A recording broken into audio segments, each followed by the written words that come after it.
Praise the Lord. I greet you very good morning in the precious name of our Lord and Savior Jesus Christ. మన ప్రభువును రక్షకుడైన యేసుక్రీస్తు నామములో మీ అందరికీ శుభాలు తెలియజేస్తున్నాను. ఎలా ఉన్నారు? మీరంతా బాగున్నారా? మీకోసం ఎల్లప్పుడూ ప్రార్థన చేస్తున్నాను. దేవుడికున్న ఒక పేరు ఎబెనేజర్. ఎబెనేజర్ అన్న మాటకి సహాయం చేసేవాడు. ఆపత్కాలంలో దేవుడు నమ్ముకునదగిన సహాయకుడని దేవుని వాక్యం సెలవిస్తుంది. ప్రతిరోజు కూడా మన బైబిల్ గ్రంథంలోంచి ఒక వాగ్దానం ధ్యానం చేస్తున్నాం కదా. ఈరోజు కూడా ఒక వాగ్దానం ధ్యానం చేద్దాం. చూడండి, బైబిల్ చిన్నవారంతా ఓపెన్ చేయండి. సామెతల గ్రంథము 28వ అధ్యాయం 20వ వచనం. నమ్మకమైన వానికి దీవెనలు మెండుగా కలుగును. హల్లెలూయా. దేవుడు నమ్మకమైన వారిని దీవిస్తారని బైబిల్లో అబ్రహాము గారు మనం చూస్తాము. అబ్రహాము గారు దేవుని దగ్గర నమ్మకంగా ఉన్నారు కాబట్టే దేవుడు అబ్రహాము గారిని అన్ని విషయాలు ఆశీర్వదించారు.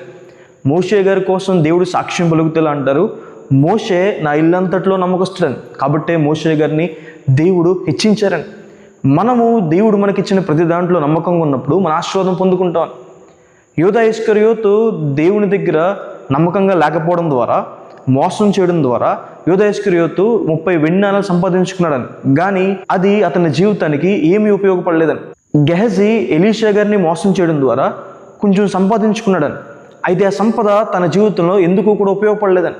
మన జీవితంలో దేవుడు మనకిచ్చిన దాన్ని బట్టి మన నమ్మకంగా ఉంటే దేవుడు మనల్ని దీవిస్తారని దేవుని వాక్యం సెలవిస్తుంది. నమ్మకమైన వారిని దేవుడు మంచి దాసుడా అని, నమ్మకంగా లేని వారిని దేవుడు చెడ్డ దాసుడా అని, ద్రోహి అని పిలవడం మనం చూస్తాం. దేవుడు మీకు ఇచ్చిన రోజును బట్టి నమ్మకంగా ఉంటున్నారా? రోజు దేవునికి ఇవ్వాల్సిన సమయం మీరు దేవునికి ఇస్తున్నారా? దేవుడు మీకు ఇచ్చిన ఆరోగ్యం బట్టి నమ్మకంగా ఉంటున్నారా?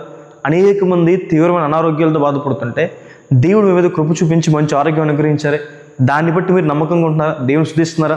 బైబిల్ చదువుతున్నారా? దేవుని పని కోసం మీ శక్తిని బలాన్ని వాడుతున్నారా?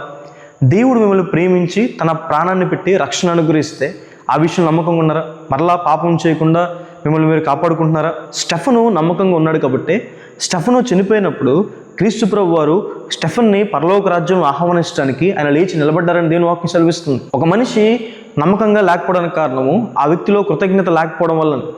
దేవుడు అనుగ్రహించిన మేలులు బట్టి కృతజ్ఞత లేకపోవడం ద్వారా, మర్చిపోవడం ద్వారా మనిషి నమ్మకంగా జీవించలేకపోతున్నాడని.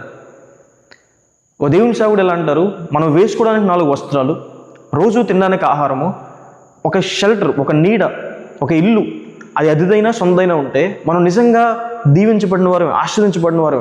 ఎందుకంటే ప్రపంచంలో 80% మందికి అవి కూడా లేని వారు ఉన్నారని. ఆ 3 వాటిల్లో ఒకటి ఉంటే ఒకటి లేకుండా ఉన్నవారు అనేక మంది ఉన్నారని. ఈరోజు దేవుడు ఇచ్చిన ప్రతి దానికి కూడా కృతజ్ఞతకి నమ్మకంగా జీవించండి.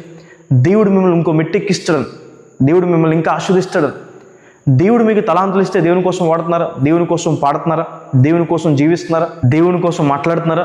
ఆరాధించే దేవుడు యేసయ్య నమ్మకమైన వాడని.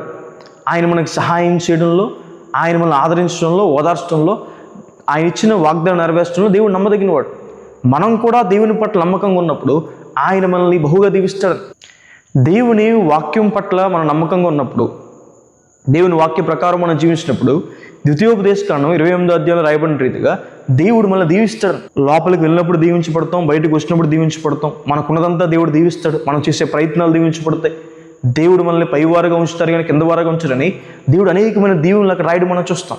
కాబట్టి నమ్మకంగా ఉండండి, న్యాయంగా ఉండండి, పరిశుద్ధంగా బ్రతకండి. అలా ఉన్నప్పుడు దేవుడు మనల్ని దీవిస్తాడని, ఆశీర్వదిస్తాడని దేవుని వాక్యం సెలవిస్తుంది. ప్రార్థన చేసుకుందాం. చూడండి, సర్వశక్తి మందిర జీవం గల దేవేశ ప్రభా, మీకు వేలాది వందనాలు వేసే ఈరోజు వాక్యం ద్వారా మాతో మాట్లాడినందుకు దేవా, ప్రభా మీకు వేలాది వందనాలు. ప్రియులు ఎంతమంది అయితే ప్రభా ఈ వాగ్దానం వీక్షిస్తున్నారో ప్రభా, వారి జీవితంలో మేలు చేయండి, సహాయాన్ని సహకారం అందించండి. నమ్మకంగా జీవిస్తున్న వారి పట్ల మీ కృపను అనుగ్రహించండి. ఎవరైతే ప్రభా నమ్మకంగా జీవించలేకపోతున్నారో నమ్మకంగా జీవించడానికి మీ కృపను అనుగ్రహించండి. మీ శక్తిని బలాన్ని వారికి అనుగ్రహించండి. దీవెనలు కుమ్మరించండి ప్రభా. మేలుతో వారు తృప్తిపరచండి ప్రభా. నమ్మకంగా ఉండేవారిని ప్రభా వారి జీవితంలో గొప్ప కార్యాలు చేయండి ప్రభా. వారిని ఆశీర్వదించండి, లేవనెత్తండి, స్వస్థపరచండి, బాగు చేయండి, ఆదరించమని దేవ, కృప అనుగ్రహించమని దేవ. మీ తోడుని, మీ సహాయం వారికి అందించమని. ఎగ్జామ్స్ రాసే వారికి తోడుగా సహాయం చేయండి ప్రభా. జాబ్స్లో ఉద్యోగాలు ఉన్నవారిని ప్రభావ దీవించండి. వ్యాపారాలు చేసేవారిని దీవించండి, ఆశ్రయించండి. ప్రతి విషయంలో కృప చూపించండి. మీ తోడు సహకారం వారికి అందించమని దేవ. యేసు నామమున అడిగి వేడుకుంటున్నాను తండ్రి, ఆమేన్. God bless you. God bless India.